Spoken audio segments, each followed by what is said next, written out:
लेकिन आज मैं आपको जो प्राइस एक्शन सिखाऊंगा उसमें ब्रेकआउट होते ही आपको सेल सिग्नल ढूंढना शुरू कर देना है। वो मैं आपको प्रैक्टिकल निफ्टी 50 के चार्ट में बहुत ही अच्छे से समझाऊंगा। लेकिन उससे पहले मैं आपको ये सेटअप क्या है और ये सेटअप के पीछे ट्रेडर्स का क्या साइकोलॉजी है वो समझाऊंगा। मेन टाइम फ्रेम है 5 मिनट का। यही टाइम फ्रेम में हम लाइव मार्केट को देखते रहेंगे। कोई सेल सिग्नल मिल रहा है तो आप तुरंत एंटर हो जाओगे, क्योंकि इसके बाद बहुत ही स्पीड से प्राइस नीचे भागना शुरू करेगा। और यही चीज इस सेटअप को प्रॉफिटेबल सेटअप बनाता है, जो ऑप्शन बायर्स के लिए एक वरदान जैसा है। लेकिन आपके मन में क्वेश्चन आ सकता है कि यहाँ ये इतना स्पीड से गिरता क्यों है। तो चलिए इसका साइकोलॉजी को समझ लेते हैं। तो छोटे ट्रेडर्स यहाँ बाय करना शुरू कर देता है, और छोटे ट्रेडर्स बड़े टाइम फ्रेम को जनरली देखता नहीं है, तो उन्हें पता नहीं होता है इस वक्त बड़े टाइम फ्रेम में क्या चल रहा है। और बड़े ट्रेडर को इस रेजिस्टेंस एरिया में सेल करने का मौका नहीं मिलेगा। और इसी प्रॉब्लम से बचने के लिए बड़े ट्रेडर पहले ही 5 मिनट में एक ब्रेकआउट का सिग्नल दे दिया है।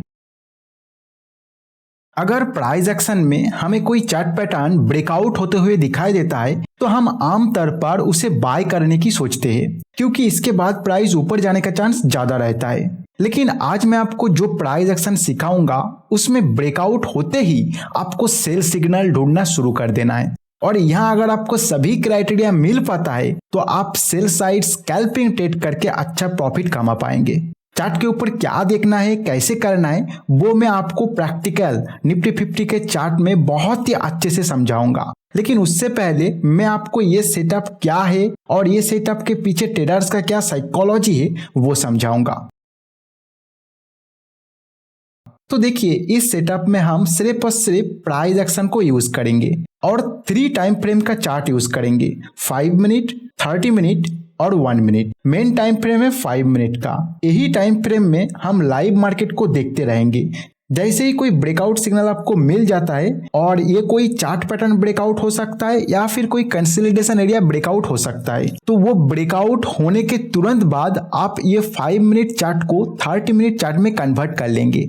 अभी इस 30 मिनट चार्ट में जहां ब्रेकआउट हुआ है उस एरिया में या उसके थोड़ा ऊपर कोई स्ट्रॉन्ग रेजिस्टेंस एरिया है कि नहीं देखना है। याद रखिएगा, ये रेजिस्टेंस बहुत ही स्ट्रॉन्ग रेजिस्टेंस होना पड़ेगा। अगर नहीं मिल रहा है तो आपका सेटअप यहीं पे कैंसिल हो जाएगा।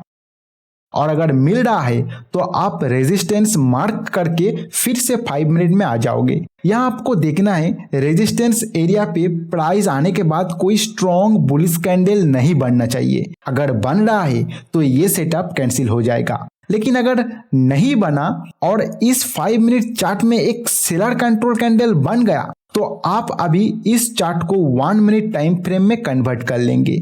इस 1 मिनट में आके अगर आपको प्राइस एक्शन के हिसाब से कोई सेल सिग्नल मिल रहा है तो आप तुरंत एंटर हो जाओगे, क्योंकि इसके बाद बहुत ही स्पीड से प्राइस नीचे भागना शुरू करेगा। और आप स्कैल्पिंग कर रहे हो तो आप प्राइस एक्शन के हिसाब से तुरंत एग्जिट कर लेना।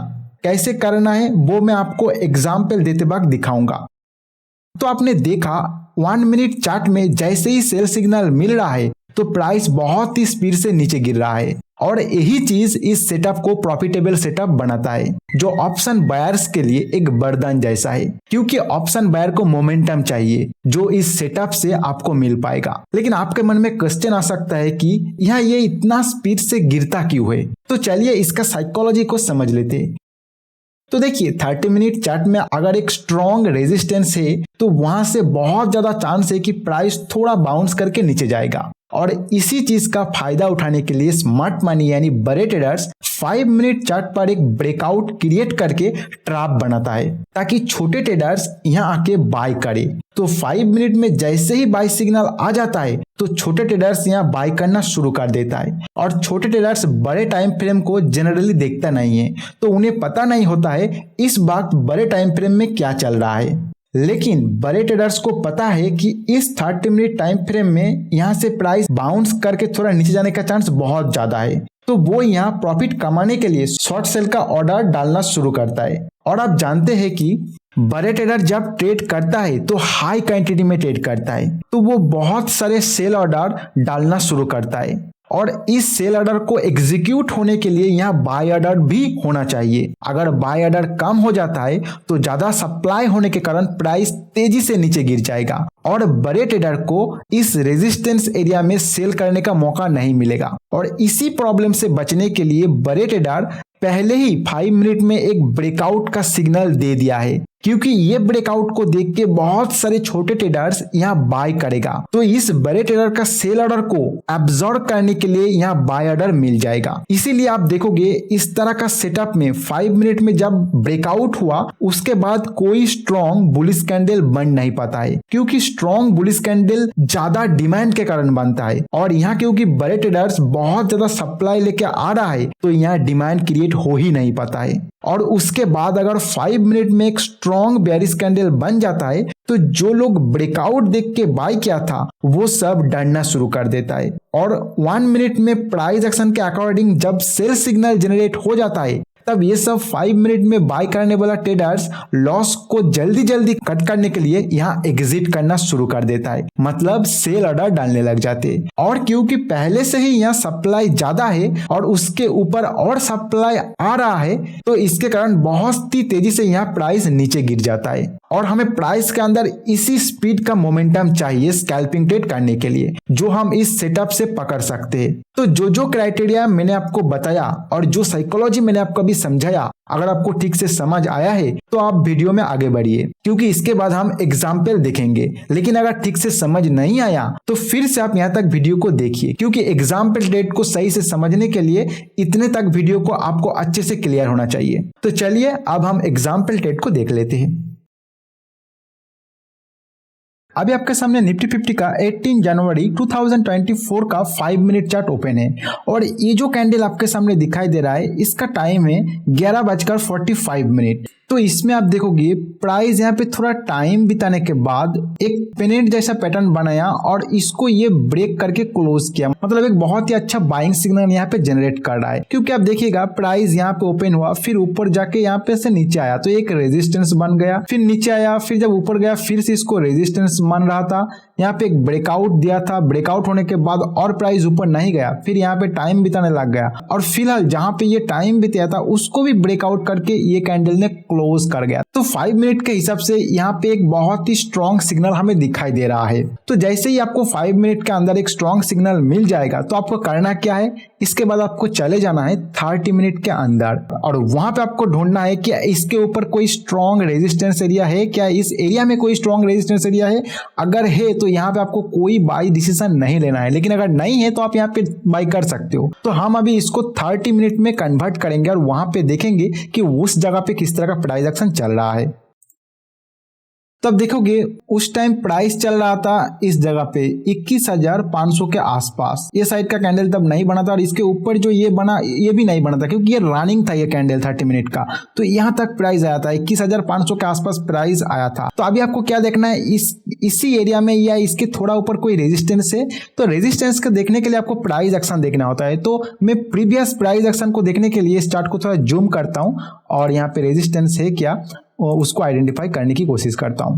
तो आप देखोगे प्राइस जब इस जगह पे ये ब्रेक करके नीचे आया तो इस जगह को एक स्ट्रॉन्ग सपोर्ट मान के प्राइस ऊपर गया, फिर जब उसी एरिया में आया तो फिर से ये सपोर्ट मान के ऊपर गया, फिर आप देखोगे फिर आया, फिर सपोर्ट मान के ऊपर गया, फिर आप देखोगे यहाँ पे आया एक स्ट्रॉन्ग सपोर्ट मान के ऊपर गया। तो ये जो एरिया आपके सामने आ रहा है ये एक सपोर्ट की तरफ पहले ये काम कर रहा था इस एरिया में, फिर आप उसी एरिया को इस साइड एक्सटेंड कर दोगे तो आप देखोगे जब प्राइस फिर से नीचे आया तो गैप डाउन ओपन होके इस एरिया को ये ब्रेक करके नीचे आ गया। अभी फिलहाल क्या हो रहा है, प्राइस फिर से उसी एरिया में आके ट्रेड करना शुरू कर रहा है। तो आप जानते ही होंगे कि अगर कोई सपोर्ट एरिया ब्रेक हो जाता है और फिर उस सपोर्ट एरिया पे प्राइस पुल बैक कर रहा है तो वहां से फिर से प्राइस नीचे जाने का चांस रहता है, मतलब वो सपोर्ट तब रेजिस्टेंस की तरह काम करने लग जाता है। तो पहले ये एक स्ट्रॉन्ग सपोर्ट बना हुआ करता था प्राइस जब इसके ऊपर था, लेकिन अभी फिलहाल प्राइस नीचे आ चुका है, नीचे से इसको अप्रोच कर रहा है तो ये स्ट्रॉन्ग सपोर्ट अभी इसके लिए स्ट्रॉन्ग रेजिस्टेंस बन चुका है,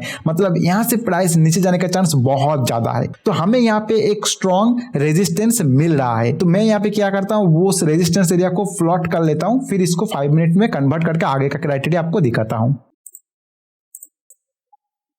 तो अब देखिएगा मैं इसको प्लॉट कर लिया हूं। अभी फिर से मैं इसको 5 मिनट में कन्वर्ट कर लेता हूं।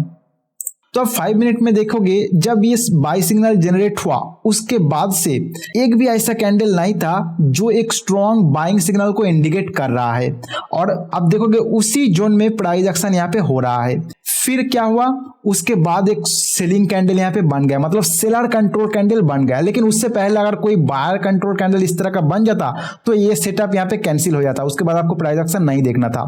लेकिन ऐसा नहीं हुआ और एक सेलर कंट्रोल कैंडल यहाँ पे बन गया। तो जैसे ही ये सेलर कंट्रोल कैंडल यहाँ पे बन गया तो आपको चले जाना है 1 मिनट टाइम फ्रेम में। तो 1 मिनट टाइम फ्रेम में जाकर आपको 12:30 से आपको प्राइस एक्शन को देखना होगा, क्योंकि ये कैंडल क्लोज हो जाता है 12:29 में। फिर नेक्स्ट कैंडल शुरू हो रहा है 12:30 में। तो मैं इसको 1 मिनट में कन्वर्ट करता हूं और वहां पे आपको समझाता हूं। लेकिन एक चीज याद रखिएगा, जब ये कैंडल बन रहा है तो ये जो रेजिस्टेंस एरिया आपको दिखाई दे रहा है इसका और कोई काम नहीं है, ये आप निकल सकते हो। इसको मैं डिलीट कर देता हूं क्योंकि 1 मिनट में जाकर उसका और कोई काम नहीं है। तो मैं इसको फिर 1 मिनट में कन्वर्ट कर लेता हूं।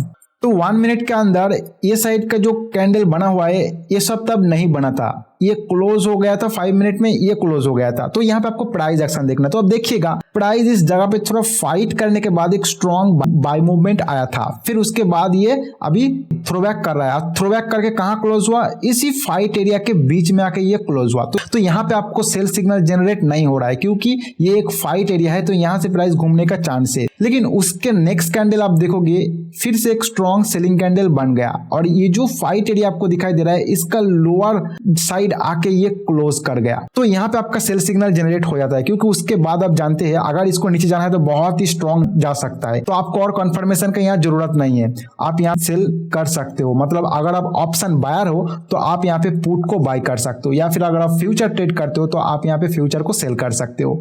तो जैसे ही आपका यहाँ पे सेल हो गया तो आपको अभी टारगेट के लिए देखना है। तो देखिए टारगेट के लिए भी आपको प्राइस एक्शन को ही देखना है, और क्योंकि आप ये स्कैल्पिंग ट्रेड करने जा रहे हो तो आपको टारगेट को तो फिक्स करना ही है। जैसे ही आपका टारगेट टच करेगा आपको तुरंत निकल जाना है। तो मैं इस एग्जांपल में टारगेट कहां पे आ रहा है आपको दिखा देता हूं। तो देखिए हमारा यहाँ पे एंट्री हो गया और प्राइस एक्शन के हिसाब से आप देखोगे प्राइस इस जगह पे थोड़ा थ्रोबैक किया था, फिर इसमें ये ऊपर गया। तो इस एरिया में प्राइस आने के बाद फिर से ये यहाँ पे प्राइस बाउंस करने का चांस है। लेकिन क्योंकि हमारा यहीं पे सेल सिग्नल जनरेट हो रहा है तो इसका डिस्टेंस बहुत कम है, तो हम यहाँ पे टारगेट नहीं रख सकते। और ये जो सेटअप मैंने आपको बता रहा हूँ इसमें बहुत ही स्पीड से प्राइस नीचे भागता है, तो इतना शॉर्ट के लिए ये यहाँ पे प्राइस रुकेगा नहीं, इसको फाड़ के निकल जाने का चांस बहुत ज्यादा है। तो हम उसका नेक्स्ट कहाँ सपोर्ट एरिया है उसको ढूंढने की कोशिश करेंगे। तो उसका नेक्स्ट आप देखोगे प्राइस जब ऊपर आया तो यहाँ पे ये रेजिस्टेंस फेस किया, फिर नीचे आके फिर ऊपर जब गया रेजिस्टेंस, फिर जब ऊपर गया रेजिस्टेंस, फिर आप देखोगे फिर जब इसको ब्रेकआउट किया यहाँ पे थोड़ा रेजिस्टेंस फेस करके फिर ब्रेक किया था। यहाँ से एक ट्रेंड लाइन में खींच लेता हूं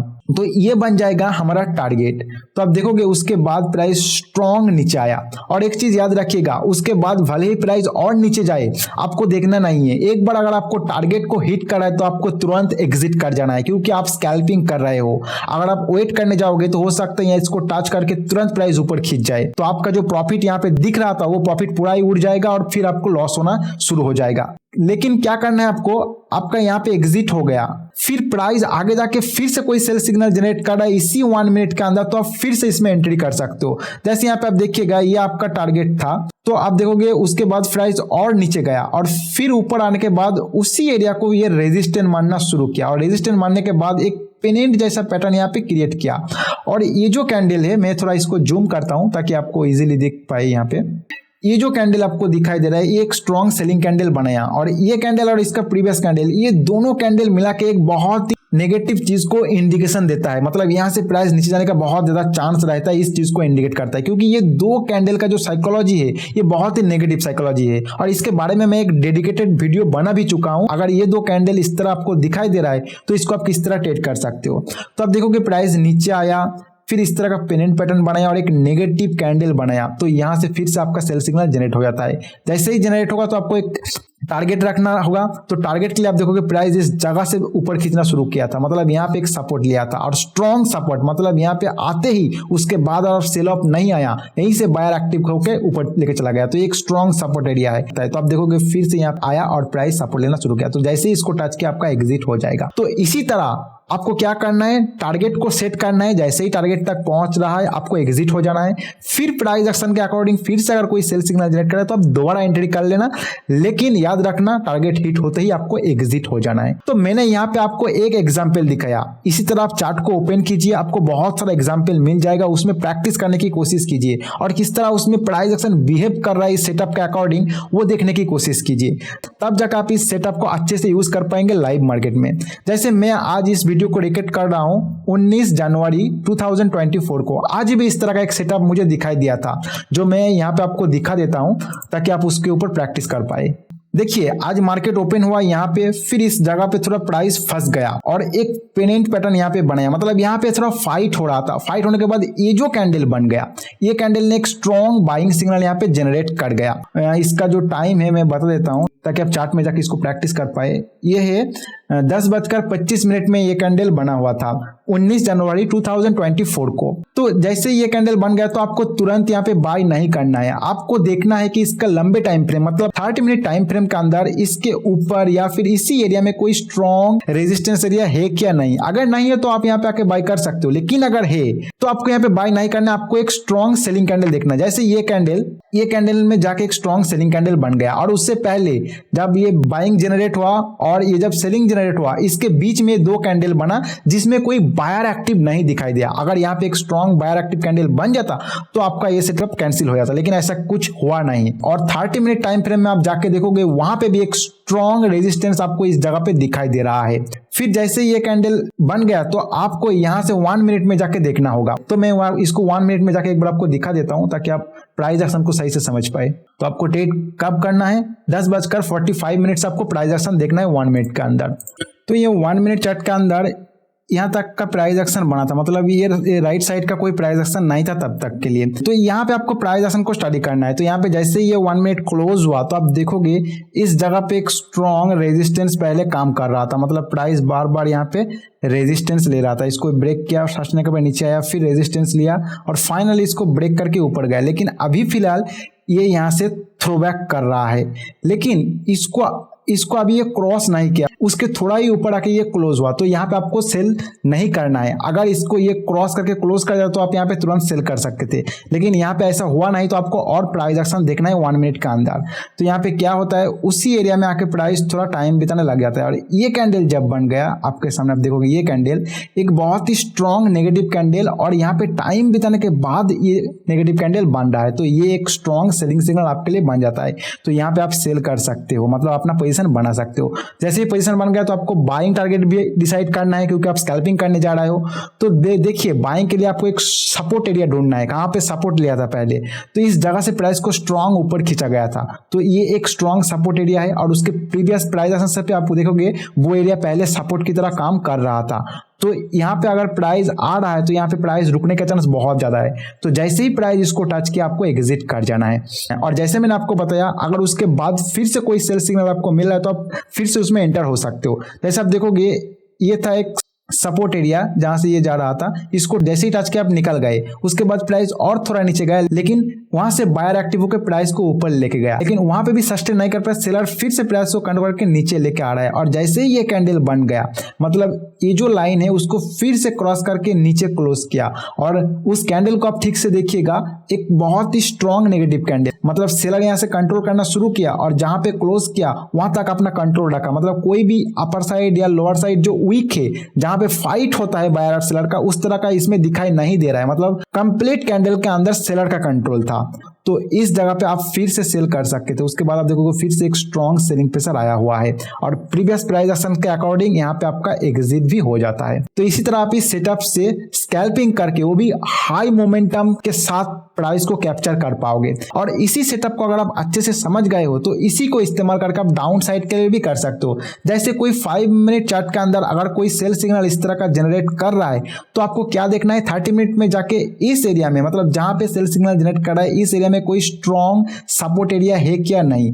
अगर है तो आपको तुरंत वहां पे सेल नहीं करना है बल्कि बाइंग अपॉर्चुनिटी ढूंढना है। और अगर 5 मिनट के अंदर ही यहाँ पे आके एक कोई बाइंग कैंडल बन गया, मतलब बायर कंट्रोल कैंडल बन गया, तो आपको 1 मिनट के अंदर चला जाना है और वहां का प्राइस एक्शन के हिसाब से अगर आपको कोई बाई सिग्नल जनरेट कर रहा है तो आप वहां पे बाई साइड के लिए स्कैल्पिंग कर सकते हो। लेकिन अगर आप मुझसे सीखना चाहते हो, मतलब यही सेटअप में बाई साइड के लिए किस तरह ट्रेड आपको करना होगा, उसके ऊपर एक डेडिकेटेड वीडियो बना दो आपके लिए, तो प्लीज कमेंट सेक्शन में हमें बाई साइड सेटअप लिख के भेजिए।